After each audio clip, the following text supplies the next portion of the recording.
Okay, all right, Mitesh, thanks very much. We'll come back to you. Now, PVR has launched a premium flagship offering at Mumbai's luxury mall, the Geo World Plaza. This marks the first major premium offering from PVR after the Inox merger.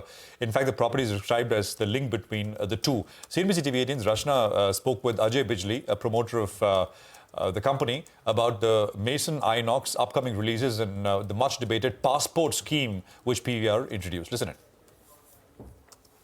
We've already got Maison PVR, which is like the house of PVR, where all the brands, different experiences, living room, library hall, loft, the drive-in have all come under one roof. And it's in a very good mall, Geo Mall. This is also like 2 kilometers away, great affluent, catchment. The mall's positioning is very luxurious, very premium. So we thought, why don't we have two iconic brands. We have Inox, we have PVR. We said, why don't we also call this House of Inox and Maison Inox as well? And this also has a lot of offerings under one roof, a lot of experiences. We've got the Gatsby bar here, where, after the famous movie, The Great Gatsby, and that itself creates a very good brand universe. People can have a drink here, you can eat before or after the movie. The same menu which is here can also be serviced in Insignia.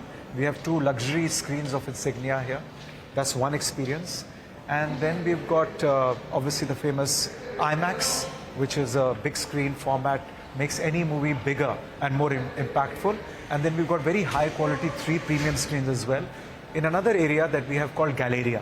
So with Gatsby's, Insignia, Galleria and IMAX, everything is like a premium facility, and just calling it the flagship property of Inox brand. Of late, PVR has become synonymous to not only bringing premium experiences but ultra luxury experiences. Like you mentioned, Maison is just 2 kilometers from here. Another one is the drive-in theatre, which was again a first of its kind in Mumbai recently. And now this.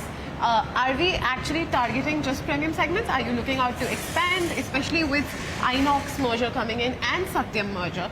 What is your focus area right now? To be honest with you, Maison PVR opened maybe 2 years ago, and this is opening after 2 years. So in the middle, we may have opened about 100 odd screens, and all screens are at the average ticket price of 260 rupees. Only 14%, in fact 13.8% of our portfolio is premium to luxury. Bulk of our screens, which is about 1720 odd screens, they are still screens which are with an average ticket price of 250 to 260 rupees. So there is no focus at all of only going towards luxury. Because India is a very disparate market, you have a consumer at every price point, and people's tastes and preferences are very, very varied.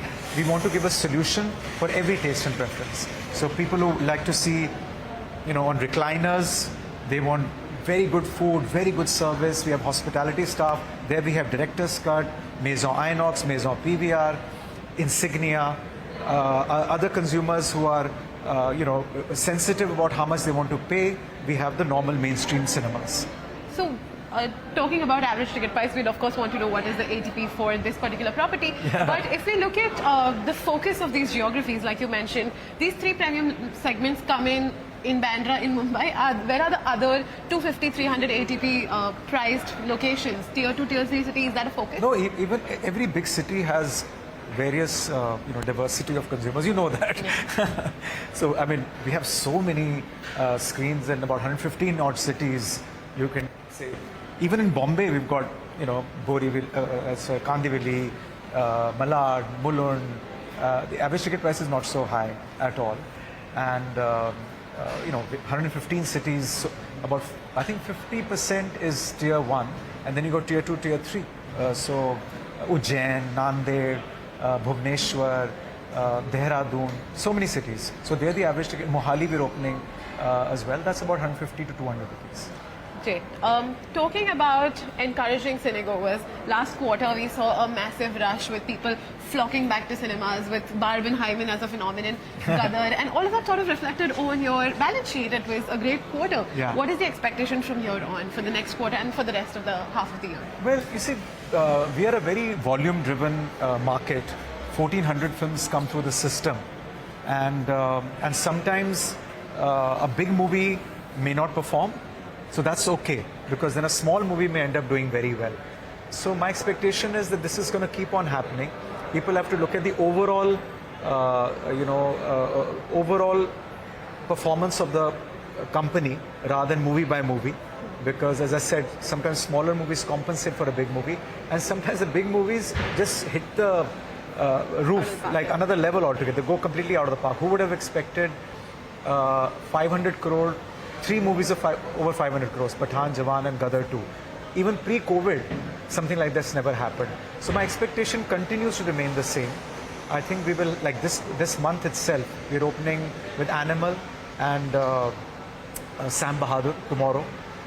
We've got Donkey coming, we've got Salar coming, we've got Aquaman coming, we've got that Wonka coming. So many films are coming.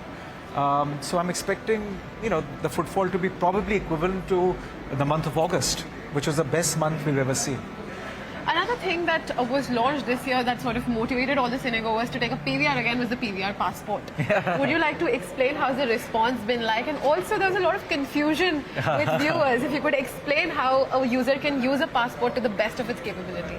Well, you see, the Monday to Thursday was an issue for us because people obviously have more discretionary time during the weekend. Yeah. So we felt that Monday to Thursday we need to come out with a solution which basically takes care of our occupancy levels. So the passport was focused on that.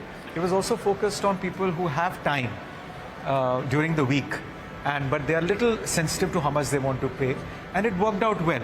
Of course, that was our first version. You see, I always believe in trying things. Some things work. Even if you get your iOS update, the versions will keep changing. So if a company like Apple can keep changing its software, we are just an exhibition company. It was a first experiment. It did exceedingly well, but we're coming out with more. We've taken feedback from customers of what more things should be included. For example, it was not southern India did not have the passport. Now we're introducing there as well. It was $699. Now we come up with another version, which I will not just now reveal because it still has to be launched. This is the opportunity for an exclusive. Because the teams are working on it. Okay. And so we got that feedback, very good feedback. And based on that, we're coming out with the version 2 very shortly. Okay, interesting conversation out there on PVR. As we speak, actually, the stock has moved to the high point of the day. Keep in mind, you have the big release this weekend, Animals releasing. So Street is well quite optimistic on the prospects out there. For the time being, we'll slip into a short break, I think. We'll be joined by Deven Choksi as well as Dinshoy Irani to discuss more on the markets, and we'll focus on a couple of stocks as well.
Well, thanks so much for tuning in to CNBC-TV18. Make sure you follow us and stay updated on all our social media platforms.